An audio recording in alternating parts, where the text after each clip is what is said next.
हमारे मुंह के वचन और हमारे हृदय का ध्यान तेरे सम्मुख ग्रहण योग्य हो।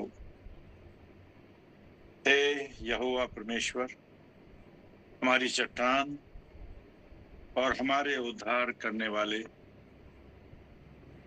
इस समय हम तेरा धन्यवाद करते हैं आपकी उपस्थिति के लिए।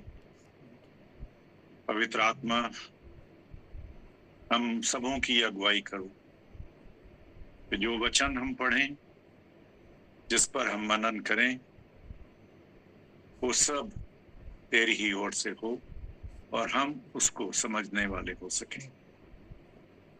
ये प्रार्थना प्रभु यीशु मसीह के नाम में होकर मांगते हैं, आमीन। आमीन आमीन आमीन आमीन आमीन।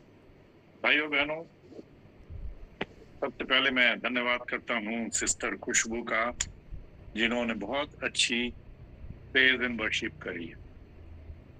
परमेश्वर उनको बहुत सी आशीष दे और बहुत ज्यादा उनको इस्तेमाल करे अपनी महिमा के लिए। और जो धन्यवाद का गीत उन्होंने गाया वो मुझे बहुत अच्छा लगा, क्योंकि मैं आज चाह रहा था कि कोई धन्यवाद का गीत प्रेज एंड वर्शिप के बीच में हो जाए तो बहुत अच्छा लगा। और एक गीत में उन्होंने मन मंदिर की भी बात की, और वो भी, उससे भी मैं बहुत प्रभावित हुआ हूँ। और मुझे उम्मीद है कि आप सब लोगों ने सिर्फ सुर नहीं बल्कि शब्दों को के ऊपर भी ध्यान दिया होगा जब सिस्टर खुशबू गाने गा रही थी। भाई और बहनों, आज परमेश्वर हमसे बात करना चाह रहा है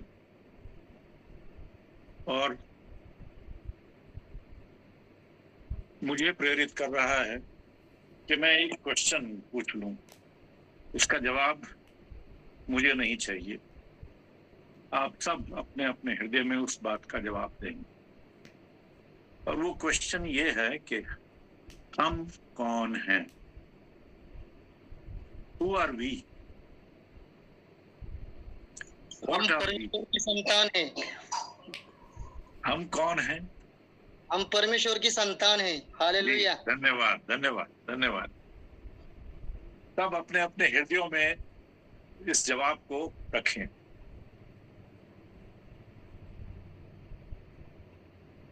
अब देखिए, मैं आपको सृष्टि के आरंभ पर ले जाता हूं कि परमेश्वर पिता ने मनुष्य को जब क्रिएट किया, उसकी रचना की, तो उसने मिट्टी से पुतला बनाया और जीवन का सांस उसमें फूंक दिया। और उसके बाद परमेश्वर पिता ने ये चाहा था कि आदम और हव्वा के साथ उनका आध्यात्मिक रिश्ता रहे, और इसी के अंतर्गत हर शाम को परमेश्वर पिता आकर आदम और हव्वा से बातचीत किया करता था, मिलता था। लेकिन शैतान को ये बात नहीं भाई, और आप जानते हैं कि किस तरह से हव्वा को उसने आजमाइश में डाला और वो गिर गई, और उसने आदम को भी गिरा दिया, और दोनों ने आज्ञा का उल्लंघन किया।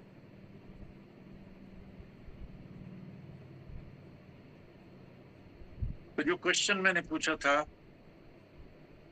उसका जवाब ये भी है, जिसने जवाब दिया वो ठीक है, लेकिन ये भी है कि हम डिसोबीडिएंट ग्रेट ग्रैंड पेरेंट्स के बच्चे हैं, और डिसोबीडियंस की वजह से, आज्ञाकारी ना होने की वजह से परमेश्वर में और हमारे बीच में दरार आ गई, डिस्टेंस बढ़ता गया।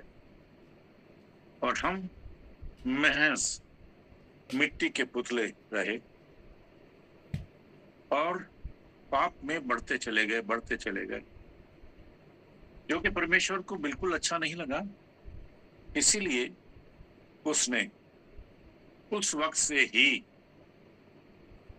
मनुष्य जाति के उत्थान के लिए प्लान बना रखा था। परमेश्वर पिता तो अंतर्यामी है, उसको सब पर आता है, हर चीज उसको मालूम रहती है, और उसने हमारे उद्धार के लिए पूरा प्लान बना रखा था। क्यों? Because he wanted to reestablish and restore the broken relationship. जो रिश्ता टूट गया था उसको परमेश्वर पिता फिर से बनाना चाहता था। क्योंकि आप एक अहम बात है, एक बड़ी साधारण सी बात है कि अगर आप में से कोई कलाकार है और उसने कोई कला बना ली है, तो वो अपनी क्रिएशन से बहुत प्यार करता है। फॉर एग्जाम्पल, अगर उदाहरण के तौर पर देखा जाए कि आप में से अगर कोई स्कल्प्टर है या कोई आर्टिस्ट है जिसने बड़ी अच्छी ड्राइंग बना ली है और उसकी बहुत तारीफ हो रही है, तो वो उस ड्राइंग को बहुत प्यार करने लगता है और नहीं चाहेगा कि कोई भी उसको खराब करे या उसके ऊपर दाग डाले या उसको फाड़ कर फेंक दे या किसी तरह से भी उसको कलंकित करे। भाइयों बहनों, ऐसे ही परमेश्वर पिता के साथ है कि हम उसकी क्रिएशन है, हम उसकी रचना, और जब हम पर दाग लग गया तो उसको बहुत दुख हुआ,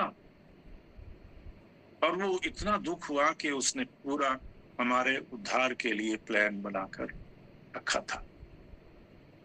और वो प्लान यीशु मसीह के द्वारा एग्जीक्यूट किया। भाइयों बहनों, यीशु मसीह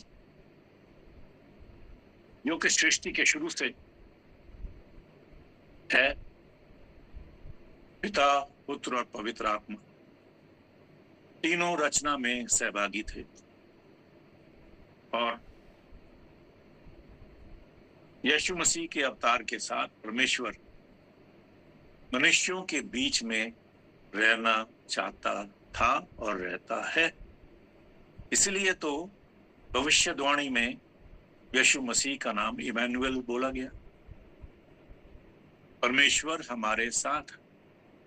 तो परमेश्वर की जो दिली इच्छा है वो ये है कि वो हमेशा अपनी क्रिएशन के साथ रहे।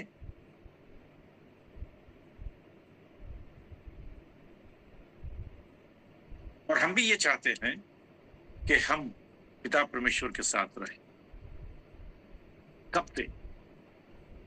भाई और बहनों, एक बड़ा ट्रांजैक्शन होता है जब हम यीशु मसीह को ग्रहण कर लेते हैं कि यीशु मसीह परमेश्वर पिता का पुत्र इस संसार में इसलिए भेजा गया कि हम जैसे पापियों के लिए वो दुख उठाए, क्रूस पर मारा जाए और तीसरे दिन मृतकों में से जी उठे और हमारे उद्धार का कार्य संपूर्ण करे, पूरा करे।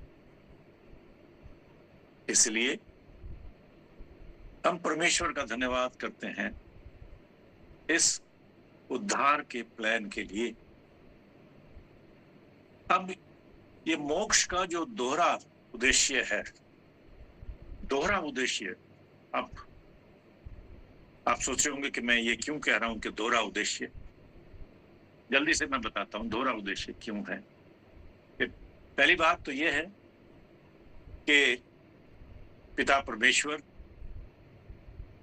हमको हेवनली होम में ले जाना चाहता है, ये उसका उद्देश्य है। और दूसरी बात ये कि वो हम सबों को अपना मंदिर रखना चाहता है हमेशा हमेशा। और ये बात पौलुस के जरिए पवित्र आत्मा ने हम पर दर्शाई है, हमको बताई है।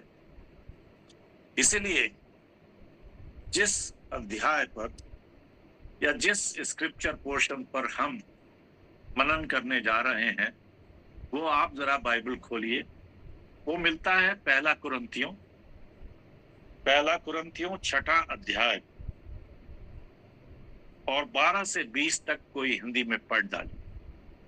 पहला कुरिन्थियों 6 और 12 से 20, और फिर हम आयत बाय आयत आगे बढ़ते जाएंगे और देखते हैं कि पिता परमेश्वर पवित्र आत्मा हमसे क्या कहना और समझाना चाहता है।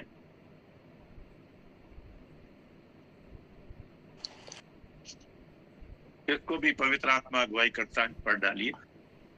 पहला कुरिन्थियों 6 उसकी 12वीं आयत से, जहाँ पर वचन में इस तरह से लिखा हुआ है, सब वस्तुएं मेरे लिए उचित तो हैं, परंतु सब वस्तुएं लाभ की नहीं। सब वस्तुएं मेरे लिए उचित हैं, परंतु मैं किसी बात के अधीन ना होऊंगा। भोजन पेट के लिए और पेट भोजन के लिए है, परंतु परमेश्वर इसको और उसको दोनों को नष्ट करेगा।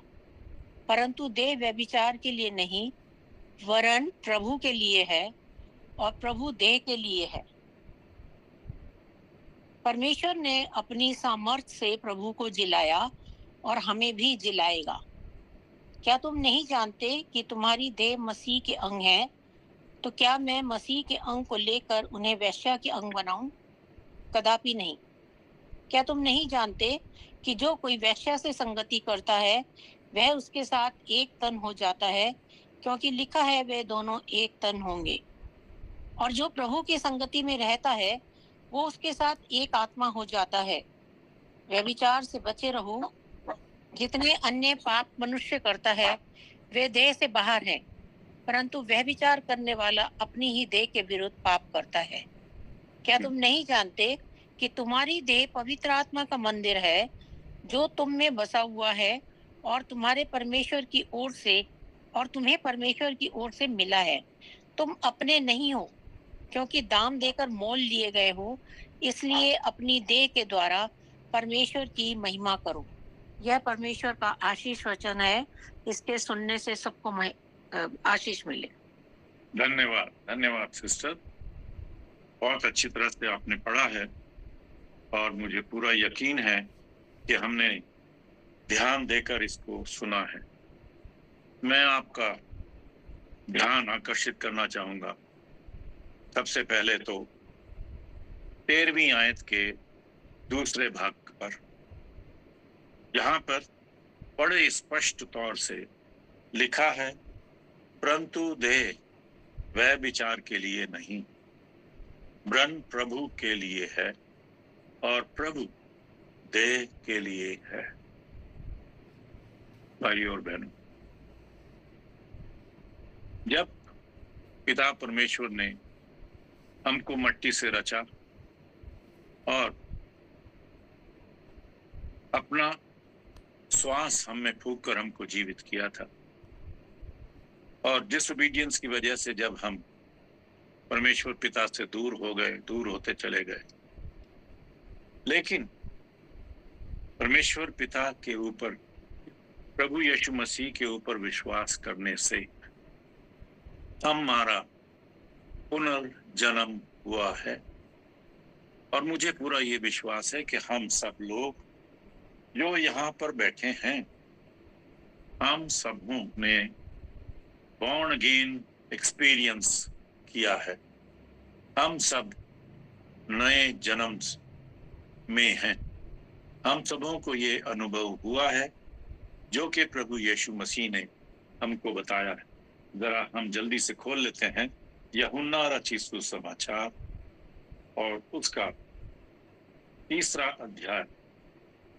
और 3रे अध्याय के लिए जब फिलोसोफर निकोदेमस, जो कि फरीसी लीडर था, प्रभु यीशु मसीह के पास रात में छुप के आया, तो प्रभु यीशु मसीह ने उसको क्या चीज बताई? देखिए कितनी सुंदर बात, कितनी सरल रूप से प्रभु यीशु मसीह ने बता दी। पहली आयत में लिखा है कि फरीसियों में निकोदेमुस नाम का एक मनुष्य था जो यहूदियों का सरदार था। है? उसने रात को यीशु के पास आकर उससे कहा, हे रब्बी, हम जानते हैं कि तू परमेश्वर की ओर से गुरु होकर आया है, क्योंकि कोई इन चिन्हों को जो तू दिखाता है, यदि परमेश्वर उसके साथ ना हो तो नहीं दिखा सकता। तब देखिए प्रभु यीशु मसीह ने क्या जवाब दिया। यीशु ने उसको उत्तर दिया, मैं तुझसे सच सच कहता हूं, यदि कोई नए सिरे से ना जन्मे तो परमेश्वर का राज्य देख नहीं सकता। तो भाइयों और बहनों, आप सबों का नया जन्म हो गया है, हम सबों का नया जन्म हो चुका है और हम अनंत जीवन के सहभागी हो गए हैं। और जब हम अनंत जीवन के सहभागी हैं तो जो ये हमारी मट्टी की शरीर है या हमारा जो जीवन है वो प्रभु यीशु मसीह पर समर्पित हो चुका है। और इसीलिए पौलुस के द्वारा हम तक ये बात हमको बताई जा रही है। हम पढ़ लेते हैं फिर से 15वीं आयत की तरफ देखिए। 13 से अभी हम 15वीं आयत की तरफ जाते हैं, जहां लिखा है, क्या तुम नहीं जानते कि तुम्हारी देह मसीह के अंग हैं? तो क्या मैं मसीह के अंग लेकर उन्हें वेश्या के अंग बनाऊं? कदापि नहीं। अब ये देखिए, जब पिता परमेश्वर ने हमको इतना अच्छा शरीर दिया है और हमको नया जन्म मिल गया है यीशु मसीह को ग्रहण करने के बाद, तो हमारी जिम्मेदारी कितनी बढ़ जाती है कि हम अपने शरीर का पूरी तरह से देखभाल करें और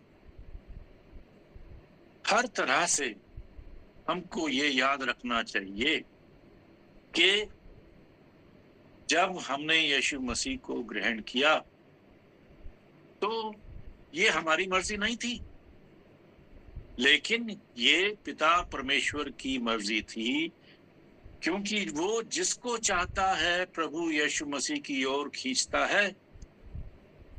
यहां तक कि जब यीशु मसीह ने अपनी मिनिस्ट्री शुरू की तो जो 12 चेले थे, उन 12 चेलों को परमेश्वर पिता ने ही यीशु मसीह के लिए चुना था और उसके साथ साथ उन्होंने यीशु मसीह की हर बात में सहभागिता दिखाई और उसके साथ साथ चले।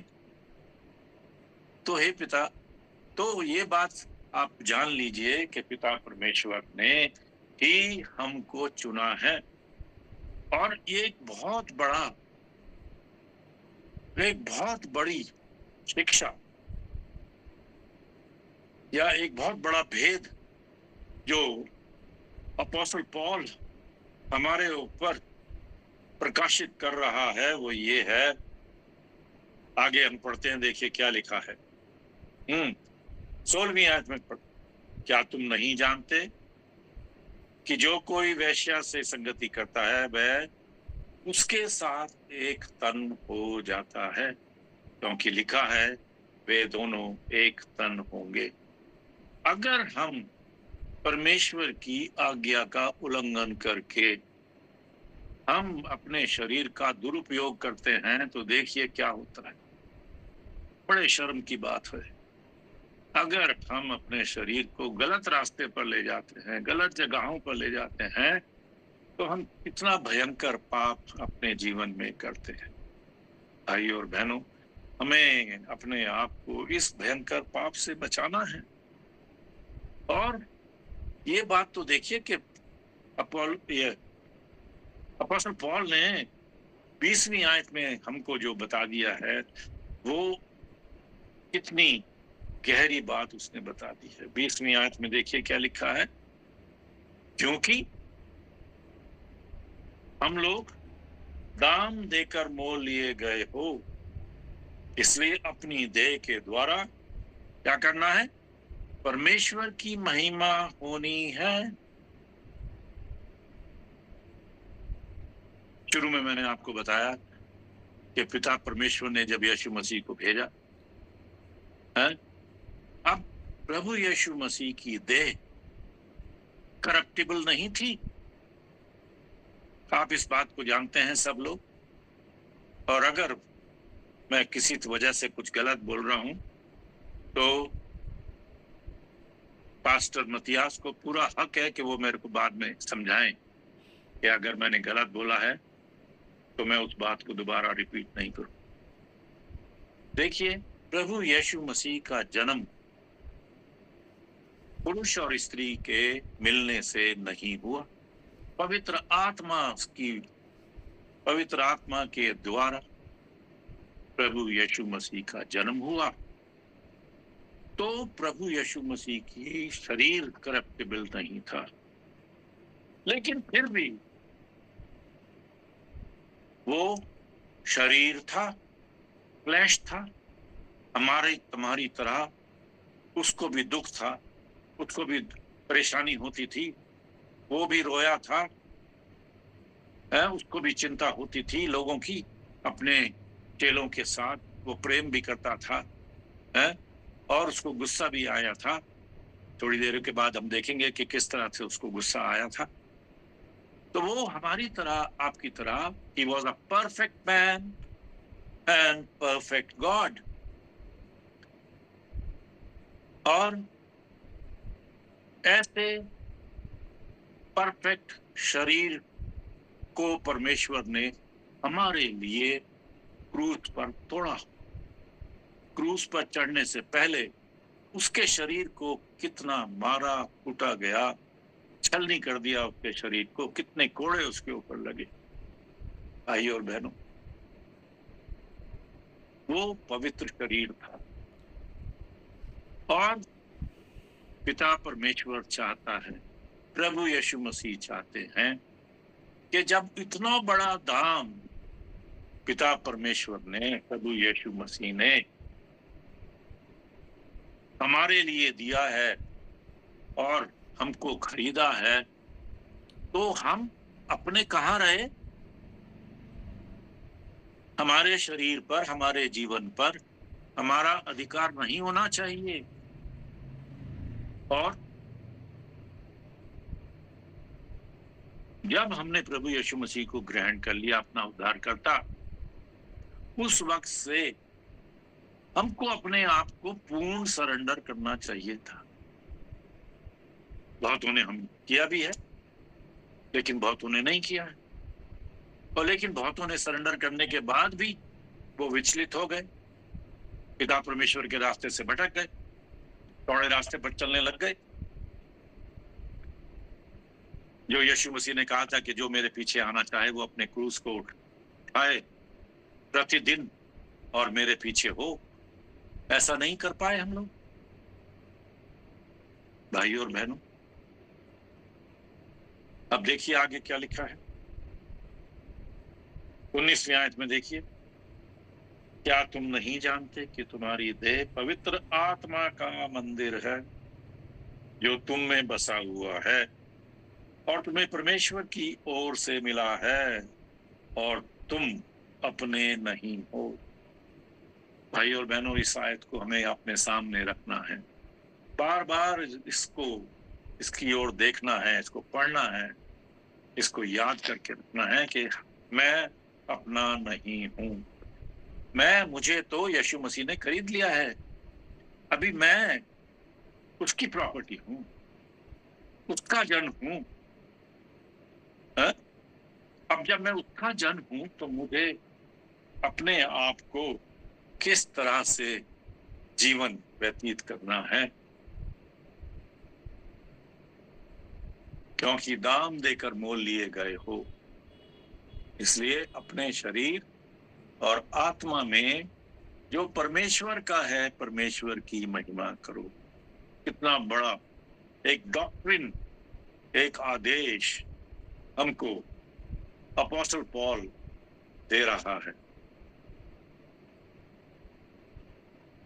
अब ये देखिए कि अपोस्तल पौल जो अपने शरीर को गलत रास्ते पर ले जाकर उन सब डिवोटीज को, उन सब शिष्यों को जिन्होंने प्रभु यीशु मसीह को ग्रहण किया था अर्ली चर्च के दिनों में, उनको वो कितना सताता था।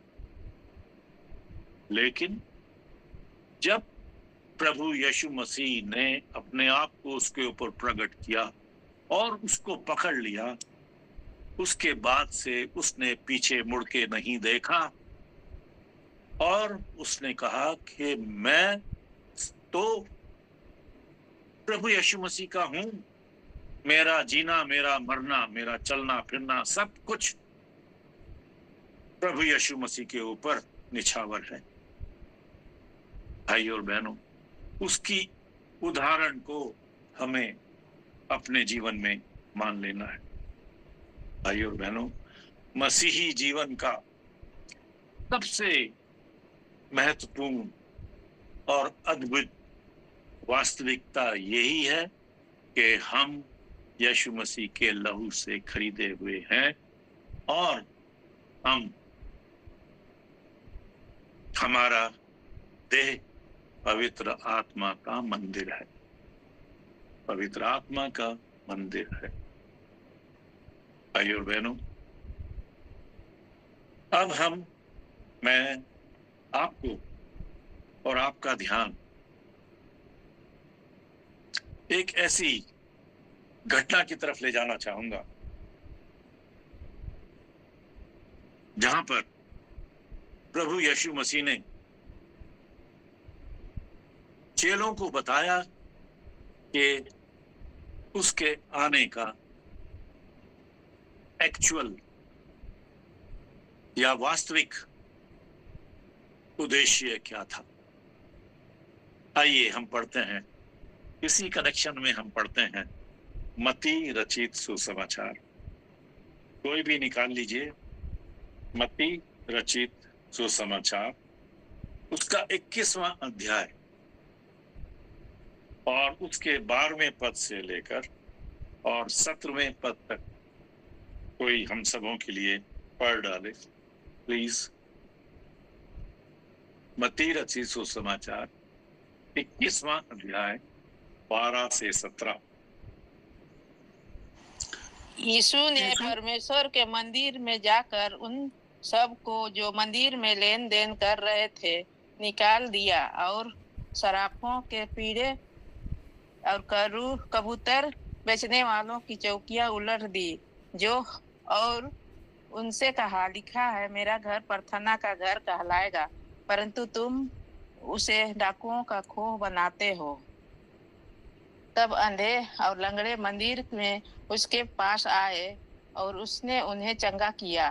परंतु जब प्रधान याजकों और शास्त्रियों ने इन अद्भुत काम को जो उसने किए और उस लड़कों को मंदिर में दाऊद के संतान को होशाना पुकारते हुए देखा तो वे क्रोधित हुए और उसने कहने लगे, क्या तू सुनता है कि ये क्या कहते हैं? यीशु ने उनसे कहा, हाँ, क्या तुमने क्या कभी नहीं पढ़ा, बालकों और दूध पीते बच्चों के मुंह से तूने आहार स्तुति कराई। तब वह उन्हें छोड़कर नगर के 12 बचगन क्यों गया और वहां रात बिताई। आमीन। धन्यवाद, धन्यवाद। तो भाइयों बहनों, जब हमने इस बात को मान लिया है और ठीक से समझ लिया है कि हमारा शरीर और हमारा जीवन जो है, हमारा शरीर जो है वो परमेश्वर पिता का मंदिर है, पवित्र आत्मा का मंदिर है, तो अब हम आगे इस डॉक्ट्रिन को के ऊपर थोड़ा और विचार करते हैं कि अब हमें अपने जीवन को किस तरह से व्यतीत करना है, मानते हुए कि हम परमेश्वर के मंदिर हैं। ये बड़ी जिम्मेदारी हमारे ऊपर आ जाती है। इस आयत के बाद जो हमने पढ़ी है 2-3 दफा, और मैं फिर से पढ़ता हूं, 1 कुरिन्थियों 6:19, क्या तुम नहीं जानते कि तुम्हारी देह पवित्र आत्मा का मंदिर है जो तुम में बसा हुआ है और तुम्हें परमेश्वर की ओर से मिला है? भाइयों बहनों, जब हमने प्रभु यीशु मसीह को स्वीकार किया तो बहुत सी आयत पवित्र शास्त्र में हमको बताती हैं कि उसी वक्त हमको पवित्र आत्मा मिल गई। पवित्र आत्मा इसलिए मिलती है, इसलिए मिली क्यों? क्योंकि यीशु मसीह हमारे स्वभाव और हमारी शक्ति और हमारे शरीर की हर कमजोरियों को जानता है।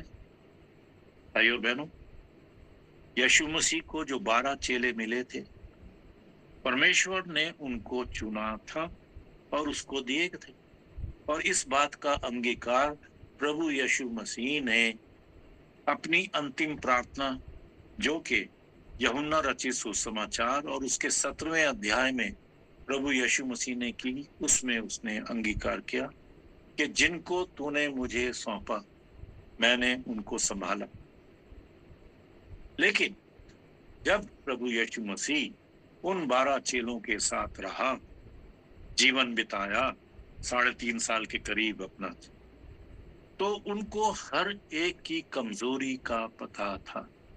वो जानता था कि अभी तो मैं इनके साथ हूं, लेकिन जब मैं इनके पास से दूर हो जाऊंगा तो ये कितने वल्नरेबल हो जाएंगे, कितने कमजोर हो जाएंगे, कितने डरपोक हो जाएंगे।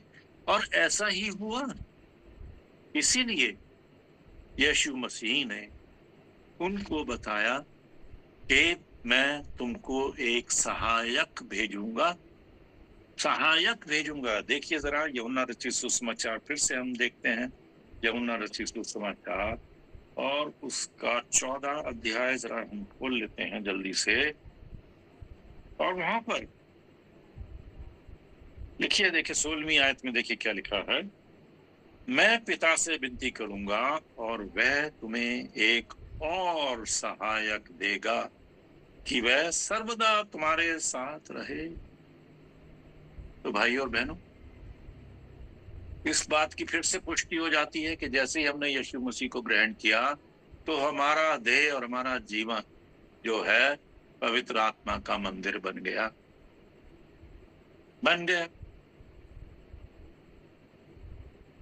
देखिए, इससे पहले कि हम थोड़ा और आगे बढ़ें, मैं आपका ध्यान ओल्ड टेस्टमेंट की तरफ ले जाना चाहूंगा, जहां पर हम सोलोमन के बनाए हुए टेंपल की थोड़ी सी बात करते हैं कि टेंपल एक्चुअली में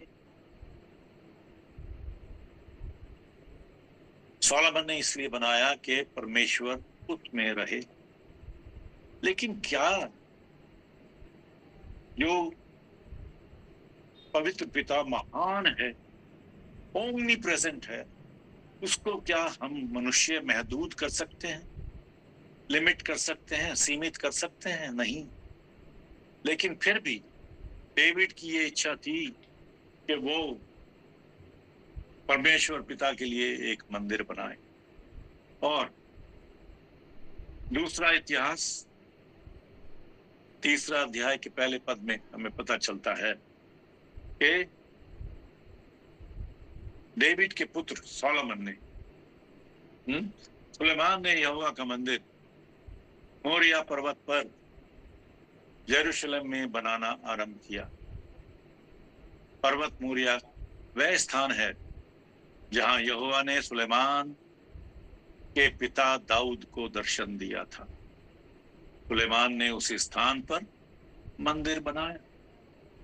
लेकिन जो ओरिजिनल मंदिर था, उस मंदिर को शायद आई स्टैंड करेक्टेड, यीशु मसीह के आने से 400 साल पहले उस मंदिर को तोड़ दिया गया था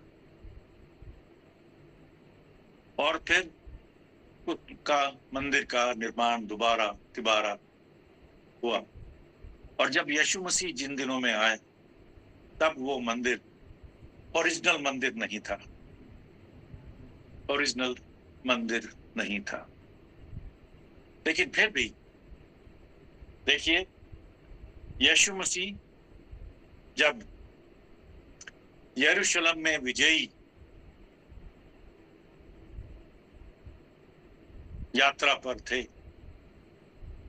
प्रभु यीशु मसीह के यरूशलेम में विजयी प्रवेश के बाद ये घटना घटी कि प्रभु यीशु मसीह इस मंदिर में गए, और जो कुछ उन्होंने उस मंदिर में देखा उससे वो क्रोधित हुए, उनको गुस्सा आया, वो दुखी हुए, परेशान हुए भाई और बहनों।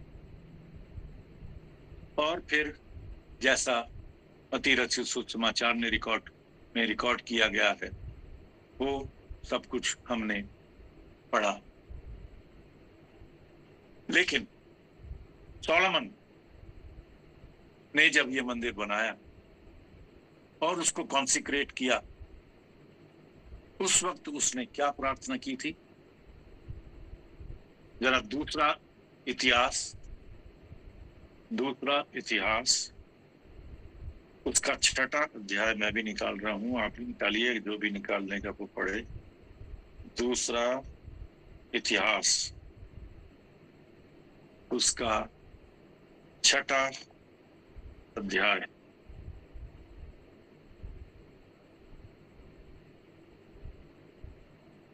छठा अध्याय के 24वें और 25वें पद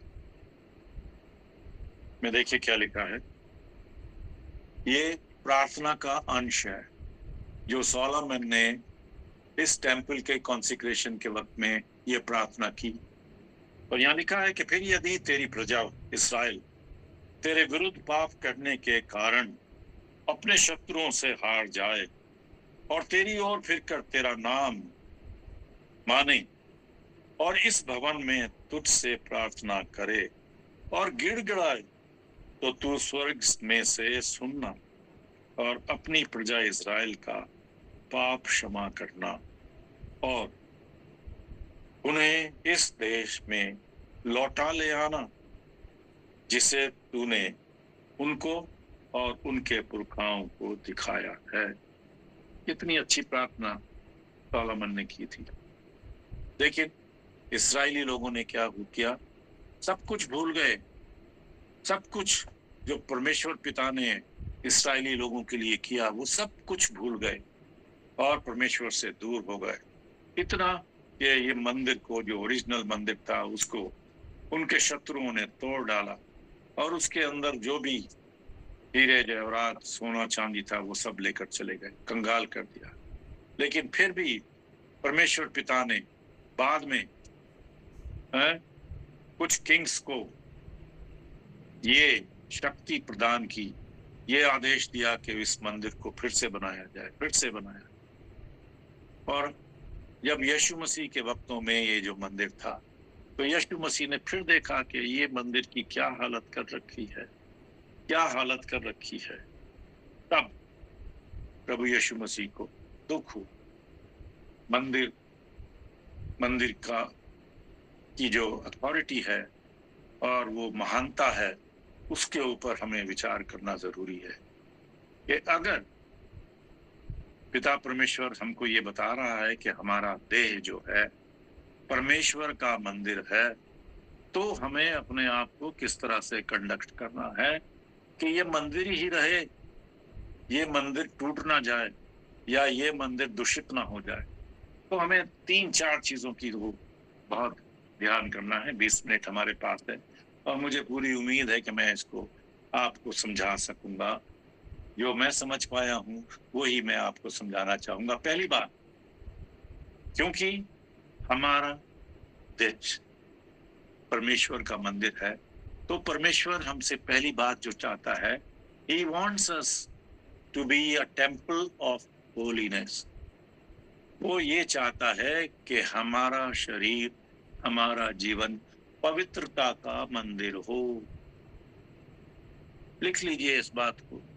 और इसका मनन कीजिए, घर पर जाकर इसके ऊपर विचार कीजिए कि क्या मेरा मन, मेरा शरीर, क्या मेरा जीवन पवित्रता का मंदिर है या पवित्रता से हम दूर होते चले जा रहे हैं, दूर होते चले जा रहे हैं।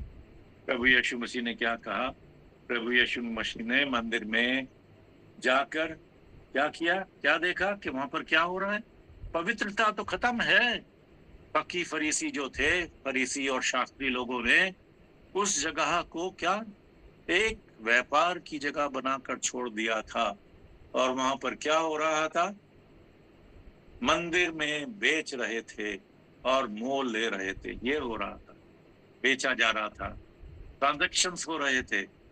तो प्रभु यीशु मसीह ने क्या किया कि जो मंदिर में बेच रहे थे और मोल ले रहे थे, निकाल दिया और सर्राफों की चौकियां और कबूतर बेचने वालों की चौकियों को उलट दिया। जो काम मंदिर के बाहर होना चाहिए था, फकीर और फरीसियों ने वो अलाव कर दिया धीरे धीरे, और वो मंदिर को अपवित्र कर दिया था। और ये अपवित्रता प्रभु यीशु मसीह नहीं देख सका, और इसीलिए उसने ये उद्देश्य बनाया था कि विजयी प्रवेश के बाद वो ये महत्वपूर्ण कार्य करे कि वो यरूशलेम के मंदिर में जाकर इस सफाई को करे। और ये जो समय था, ये फसह के पर्व का समय था, और अनुमान लगाया जाता है कि उस पर्व के दिनों में जो यरूशलेम में लोग आते हैं, यहूदी लोग, करीब 1 मिलियन, मतलब 10 लाख के करीब लोग आते हैं मंदिर को विजिट करने के लिए। और प्रभु यीशु मसीह ने ये कार्य ऐसे समय में किया जबकि सब देख सके कि प्रभु यीशु मसीह क्या चाहता है। वो चाहता है कि मंदिर जो है पवित्र रहे, और जब हमारे देह को परमेश्वर का मंदिर कह दिया गया है और वो हकीकत है, तो ये प्रभु यीशु मसीह हमारे जीवन में भी देख रहा है कि हमारे जीवन में क्या मॉरल फिल्थ भरी हुई है। प्रभु यीशु मसीह ने मंदिर से उन सभी चीजों को बाहर निकाल कर फेंक दिया जो मंदिर में नैतिक गंदगी फैला रहे थे। तो भाइयों और बहनों, हमारे जीवन में भी ऐसी मॉरल फिल्थ भर जाती है, धीरे धीरे हमको पता नहीं चलता, और शैतान धीरे धीरे हमारे ऊपर काला मैल फेर देता है। शायद मैंने ये उदाहरण आपको दी थी कि जब एक दफा प्रभु ने मुझको ये मौका दिया कि मैं एक 5 स्टार होटल में जा पाया, और वहां पर देखा मैंने कि 5 फुट के 2 बड़े से गमले रखे थे, बड़े बड़े, और पीतल के थे वो, और चमक रहे थे। और जब मैं वहां खड़ा हुआ तो मेरे पास एक स्टूवर्ड भी खड़ा हुआ था। तो मैंने उससे पूछा, मैंने कहा भाई ये लगता तो है कि ये पीतल के हैं, लेकिन बंबई शहर में जहां पर पीतल की कोई भी चीज चमकती नहीं रहती है, और 8-10 दिन के बाद ही उसके ऊपर कालिक चढ़नी शुरू हो जाती है, बिकॉज तो उसने कहा कि सर ये अगर डेली इसके ऊपर पॉलिश नहीं की जाए तो ये इतनी चमक नहीं दिखा सकता, इस पे कालिक शुरू हो जाती है।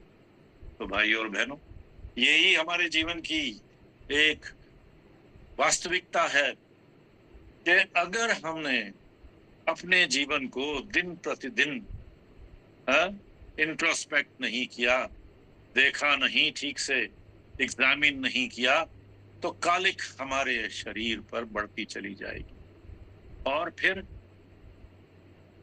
चमक जो प्रभु यीशु मसीह के जीवन की चमक है, जो हमारे जीवन से रिफ्लेक्ट होनी चाहिए, उसमें कमी आती चली जाए। तो ये बहुत जरूरी है कि हमको अपने आप को इस तरह से चमकाते रहना चाहिए, चमकाते रहना चाहिए। और परमेश्वर पिता जो है हमारे जीवन में प्योरिटी चाहता है। God demands complete purity from us.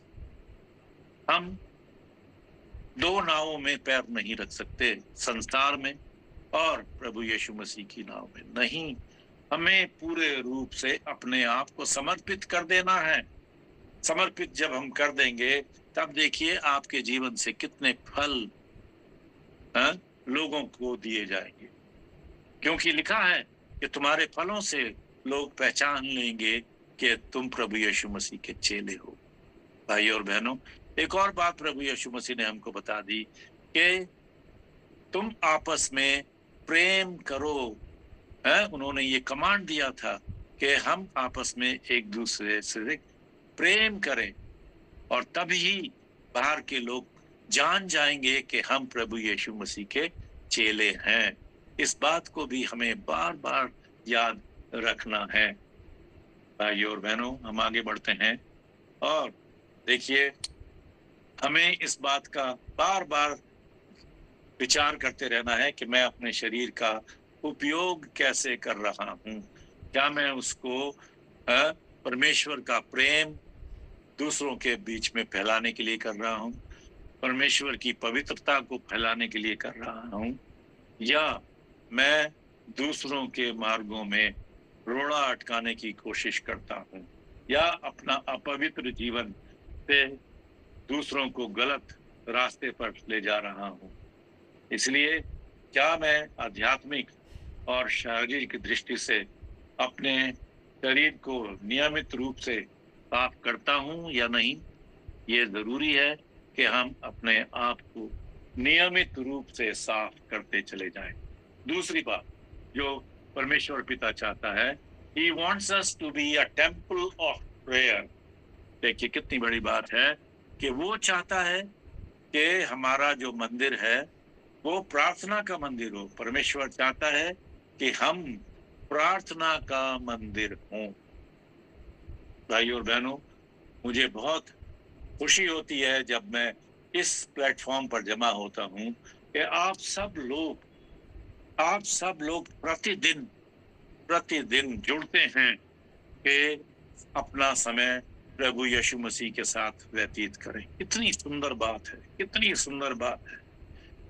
और ये बात हमें दूसरों तक पहुंचानी है कि जब प्रभु यीशु मसीह ने हमको खरीद लिया है और हम अपने नहीं हैं, तो आइए हम प्रभु यीशु मसीह के साथ अधिक से अधिक समय बिताएं।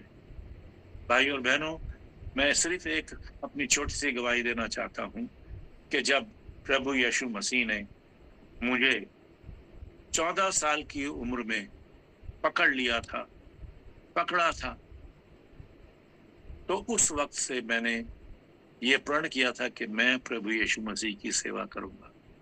लेकिन समय बीतता जाता है और शैतान और शैतानी बातें जीवन में आती चली जाती हैं।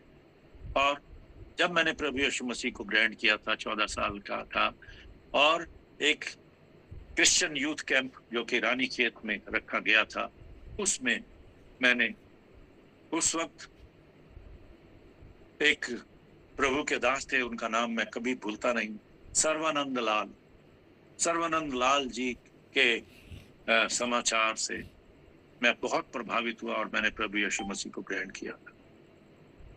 और उसके बाद से मैं साथ साथ चलता रहा। लेकिन जैसे मैंने बताया कि मैं प्रभु यीशु मसीह से दूर हो जाता था और फिर ऐसे डिपार्टमेंट में चला गया जहां पर हर वक्त जो है पार्टीज होती रहती थी हैं?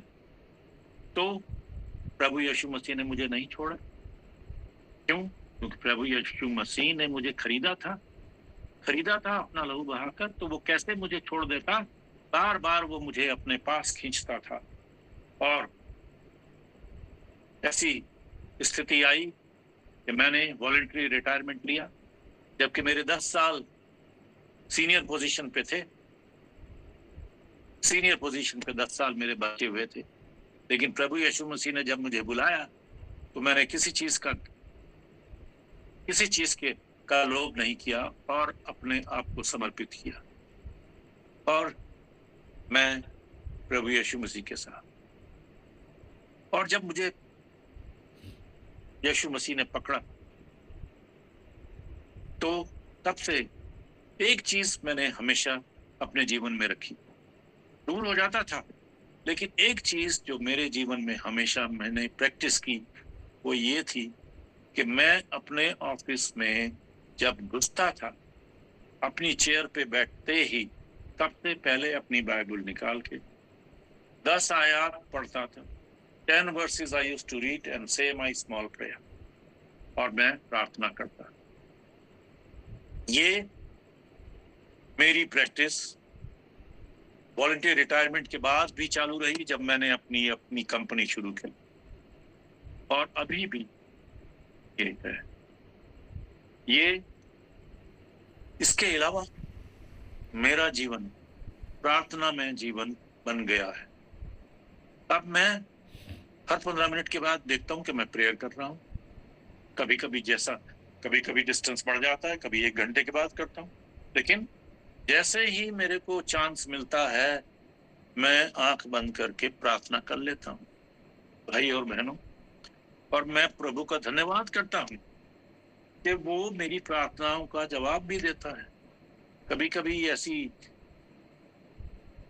मुश्किलातें आ जाती हैं कि मैं परमेश्वर से प्रार्थना करता हूं। सुबह और शाम प्रार्थना के अलावा बीच बीच में जब प्रार्थना होती है तो मेरा निवेदन परमेश्वर के पास पहुंचता है और वो मेरी प्रार्थनाओं का जवाब मेरे को देता है। भाई और बहनों,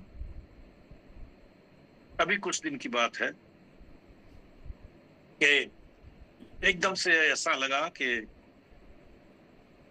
हमें कुछ पैसे की जरूरत है। तो मैंने देखा कि भाई अकाउंट्स में इतना पैसा तो नहीं, तो मैंने इंडिविजुअल प्रार्थना की रात में उठ के, प्रभु कुछ इंतजाम कर, क्योंकि मुझे कहीं और से कोई उम्मीद नहीं है। जिनको मैंने पैसे दिए हैं उनके पास से भी वापस आने की कोई उम्मीद नहीं। और आप, मैं बड़े हर्ष के साथ ये कहता हूं कि परसों ही मेरी प्रार्थना का जवाब ऐसा मिला कि मेरी आंखों में आंसू आ गए। इतनी प्रार्थना परमेश्वर सुनता है भाई कि इनकम टैक्स की तरफ से मुझको रिफंड आ गया।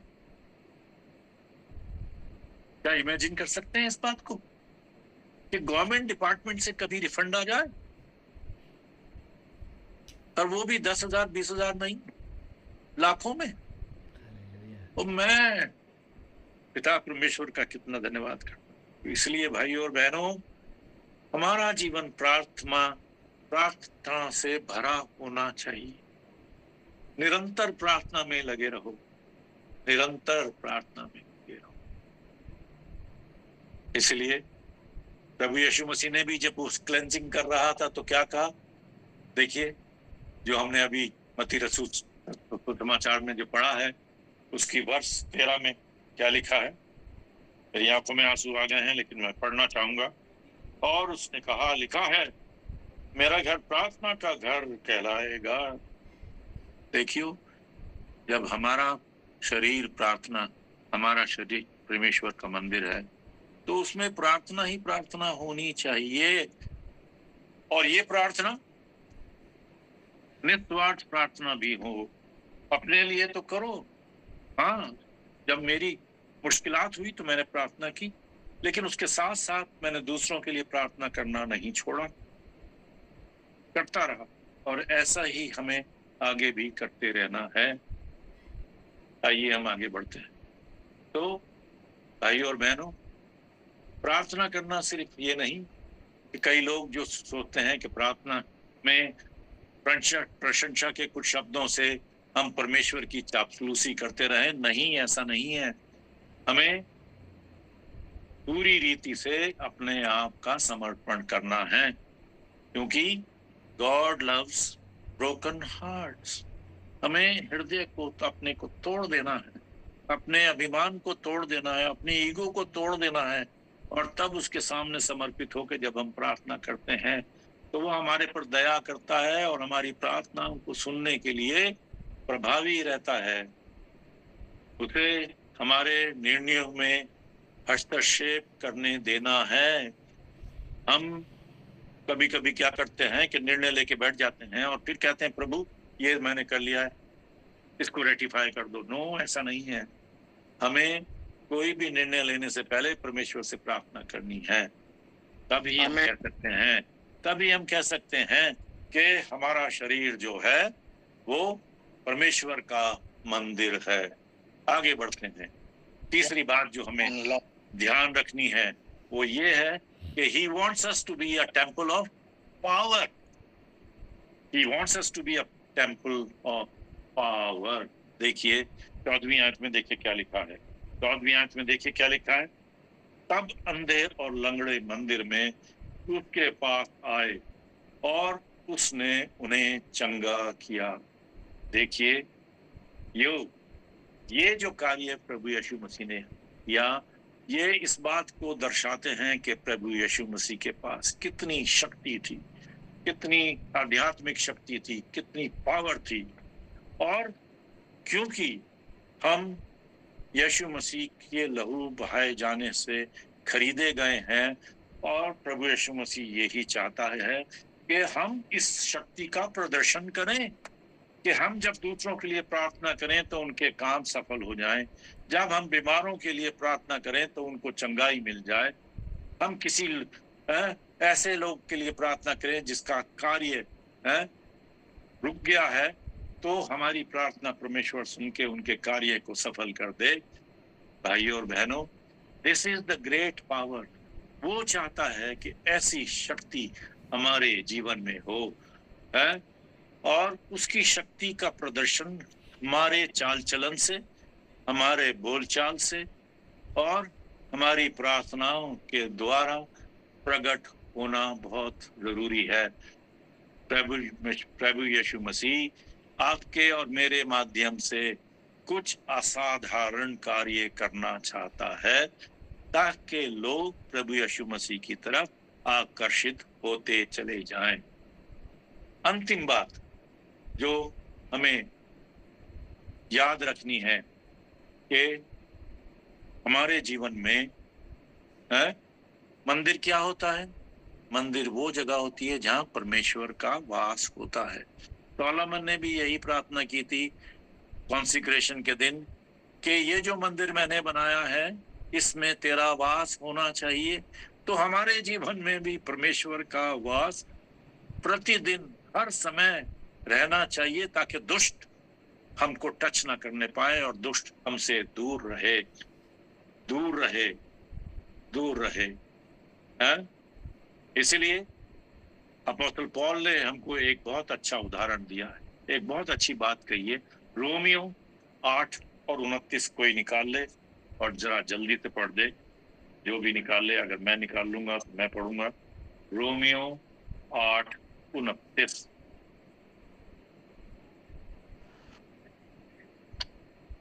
क्योंकि जिन्हें उसने पहले से जान लिया है उन्हें पहले से ही ठहराया भी है कि उसके पुत्र के स्वरूप में हो, ताकि वो बहुत भाइयों में पहलौठा ठहरे। मतलब उसके पुत्र के स्वरूप में होना जरूरी है, और वो जब ही होगा जब परमेश्वर पिता और पवित्र आत्मा हमारे जीवन में निरंतर वास करेंगे। तो भाइयों और बहनों, हर मैलिस को, हर बिटरनेस को, हर कड़वाहट को अपने जीवन से निकाल कर फेंकना है ताकि हम प्रभु यीशु मसीह के स्वरूप में अपने जीवन को बिताएं। और अंतिम बात जो मैं कहना चाहता हूं वो ये है कि he wants, परमेश्वर चाहता है कि हमारा जीवन जो है स्तुति का मंदिर हो। हमारे जीवन से दिन प्रतिदिन हर समय परमेश्वर की प्रेज एंड वर्शिप प्रकट होनी चाहिए, परमेश्वर की स्तुति होनी चाहिए। देखिए 15वीं आयत में क्या लिखा है। 15वीं आयत में देखिए क्या लिखा है। 15वीं आयत में लिखा है कि परंतु जब प्रधान याजकों और शास्त्रियों ने इन अद्भुत कामों को जो उसने किए, मतलब जो शक्ति के कार्य प्रभु यीशु मसीह मंदिर में सफाई करने के बाद कर रहा था, तो फरीसियों को तो जेलसी होने लगी, उनको बुरा लगा, उनको अच्छा नहीं लगा। तो वो कंप्लेन करते हैं और कहते हैं उसने ये और लड़कों को मंदिर में दाऊद के संतान को होशन्ना पुकारते हुए देखा, तो वो क्रोधित होने लगे। और यीशु मसीह ने क्या जवाब दिया? और उसने उनसे कहा, क्या तू सुनता है कि ये क्या कहते हैं? तो यीशु मसीह ने क्या जवाब दिया? हाँ, क्या तुम नहीं जानते? क्या तुमने कभी नहीं पढ़ा, बालकों और दूध पीते बच्चों के मुंह से तूने अपार स्तुति कराई है। ये चीज हमें अप्लाई होती है कि जब हमें प्रभु यीशु मसीह ने खरीद लिया है, तो हमारे जीवन का एक उद्देश्य ये भी होना है कि हमारे जीवन से उसकी स्तुति होती रहे, प्रशंसा होती रहे। और आप ये मान के चलिए कि अगर आप किसी बुरे मूड में हैं और उस वक्त आप प्रभु यीशु मसीह का एक गाना गाने लगे, तो देखिए एकदम परिवर्तित हो जाता है? और मैं ये करता हूँ क्योंकि मेरे जीवन में ऐसे क्षण बहुत जल्दी आ जाते हैं जबकि मेरा मूड खराब होने लगता है या स्थिति ऐसी होती है कि मैं थोड़ा विचलित होने लगता हूँ, तो मैं एकदम से प्रभु के कुछ ना कुछ गाने, एक दो लाइन जरूर से गा देता हूँ। तो मैं देखता हूँ कि एकदम से माहौल बदल जाता है, एकदम से माहौल बदल जाता है। भाइयों, आप करके देखिए, जरा करके देखिए कि जब ऐसा होता है तो माहौल जब बदलता है तो एकदम से प्रभु का प्रकाश हमारे रास्ते पर हमको दिखने लगता है। तो जब हम इन सब बातों को याद रखेंगे तो देखिए कि हमारा जीवन बिल्कुल बदल जाएगा। क्यों? याद रखिए कि हमारा शरीर पवित्र आत्मा का मंदिर है, परमेश्वर का मंदिर है, और परमेश्वर अपने सभी बच्चों से, हम सब बच्चे हैं, और हमसे क्या अपेक्षा कर रहा है कि वे हम पवित्रता, शक्ति से भरपूर प्रार्थना और निरंतर प्रशंसा और स्तुति का जीवन व्यतीत करें। फिर से बोलता हूं एक दफा, अंतिम इसको खत्म करने से पहले, कि परमेश्वर चाहता है, हमसे अपेक्षा करता है कि हम पवित्रता, शक्ति से भरपूर, प्रार्थना से भरपूर और निरंतर प्रशंसा और स्तुति का जीवन व्यतीत करें। आइए हम प्रार्थना करें। पिता परमेश्वर, हम तेरा धन्यवाद करते हैं इस सुंदर समय के लिए जो तूने हमें दिया, और तूने ये हमको याद दिला दिया कि हमारा शरीर तेरा मंदिर है, और हमने पूरी कोशिश करनी है कि तेरे मंदिर को, इस मंदिर को, हमारी देह को, हमारे जीवन को हम पवित्र रखें और तेरी शक्ति से परिपूर्ण रखें, और प्रार्थना में जीवन बिताएं, और हमारे जीवन से तेरी प्रशंसा और स्तुति हर वक्त होती रहे। होने दे हे पिता परमेश्वर कि हमारे जीवन को देखकर लोग प्रभु यीशु मसीह पर विश्वास लाएं और उसको ग्रहण करें और प्रभु यीशु मसीह के शिष्य हो जाएं। हे पिता परमेश्वर, आज का दिन एक बहुत सुंदर दिन है जिसमें हम पास्टर मतियास को याद करते हैं, जिनका के आज जन्मदिन है। हे पिता परमेश्वर, हम तेरा धन्यवाद करते हैं उनके जीवन के लिए कि उन्होंने अपने देह को तेरा मंदिर बनाया हुआ है, और वो बहुत से तेरे दासों को जोड़ते हैं, इस प्लेटफॉर्म पे जोड़ते हैं कि वो सब लोग तेरी महिमा करें तेरी प्रशंसा करें, तेरे वचन का अध्ययन करें, तेरे वचन को दूसरों तक बताएं।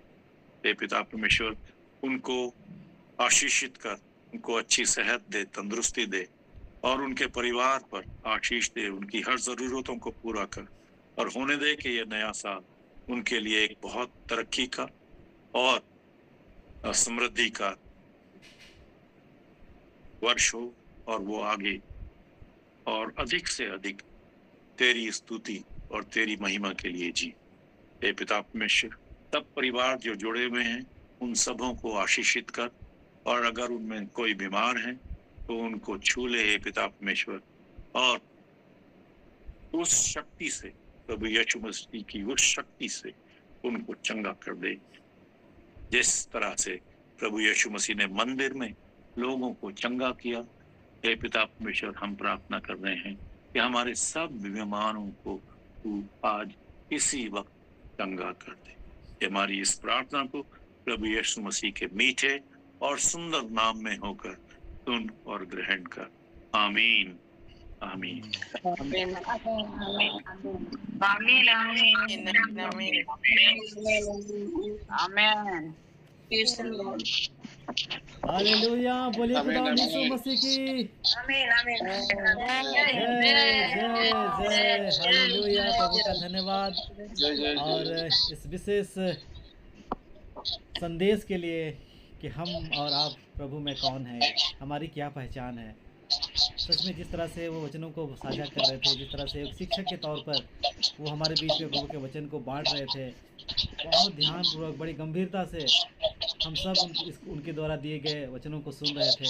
बहुत बहुत धन्यवाद अंकल, प्रभु आपको बहुत आशीष दे। सच में आप वचन के अनुसार चलने वाले और खुदा के सच्चे बेटे हैं, सच्चे पुत्र हैं और परमेश्वर ने सच में अद्भुत रीति से आपको अपनी महिमा के लिए इस संसार से अलग किया। आप चाहते तो वो जो अगला 10 साल आपके लिए बचा हुआ था, जिसमें आप पूरा विलासिता का जीवन जी सकते थे और सरकार की सारी सुविधाएं आपको मिल सकती थी, लेकिन आपने उसको छोड़ करके प्रभु की आवाज़ को सुना और अपना जीवन प्रभु को समर्पित किया। मेरे अजीजों, आज आपकी स्क्रीन में जो अंकल दिखाई दे रहे हैं वो कोई छोटे मोटे साधारण व्यक्तित्व नहीं है ना। वो भारतीय वित्त अधिकारी के तौर पर वो थे और परमेश्वर ने सच में बहुत अद्भुत रीति से उनको यहाँ तक पहुँचाया।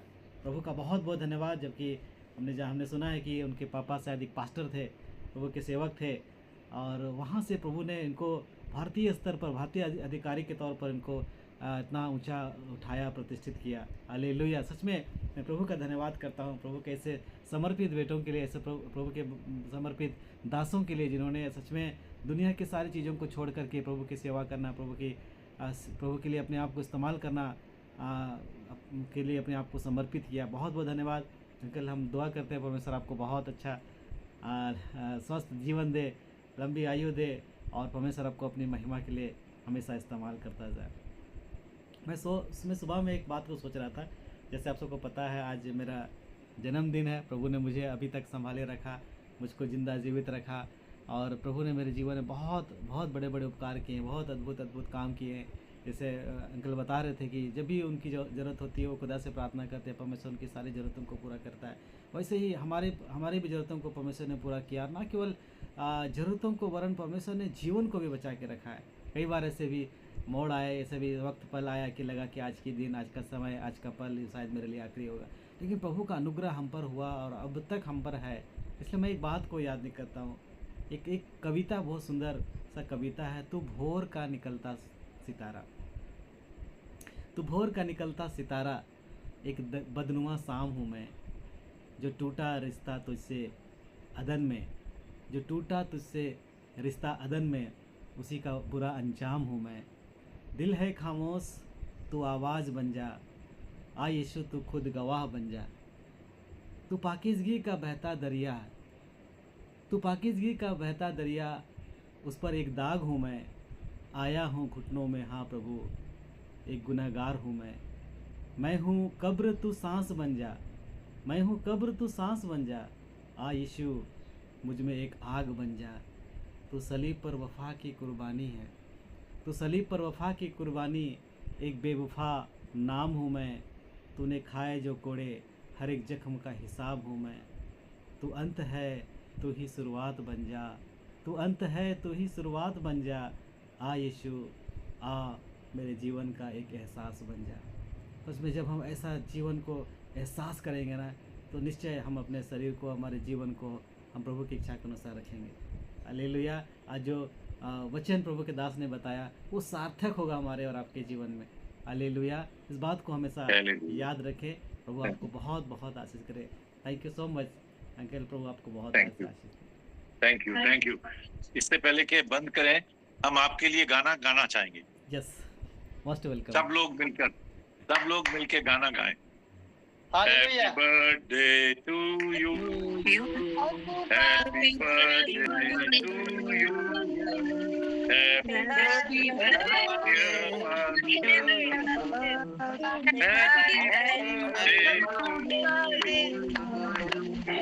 Happy long life to you. Happy long life to you. Happy long life, dear Father. Happy long life to you. May God bless you. Thank you so much, thank you so much, thank you so much uncle. God bless you, God bless you. जी, मेरे पास कोई cake नहीं है, वरना मैं इस समय केक काट रहा होता।